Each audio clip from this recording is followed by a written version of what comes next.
तर मुंबईला पाणी पुरवठा करणाऱ्या 7 धरणांमध्ये केवळ 39.13% जलसाठा शिल्लक दिसतोय। गेल्या वर्षी याच कालावधीत 52% साठा होता। वाढत्या उकाड्यामुळे आणि पुरेसा पाऊस न झाल्यामुळे जलसाठ्यात ही घट झाली आहे आणि परिस्थिती अशीच राहिल्यास मुंबईवर पाणी टंचाईचं संकट निर्माण होण्याची शक्यता दिसते। त्यामुळे पाणी साठवून वापरण्याचं आवाहन सुद्धा मुंबईकरांना करण्यात आलं आहे।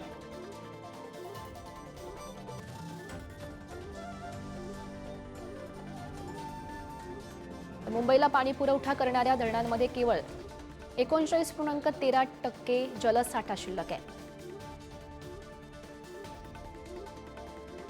मागील वर्षी याच दरम्यान जलसाठा 52% होता। वैतरणा धरणात 35.48% जलसाठा शिल्लक आहे।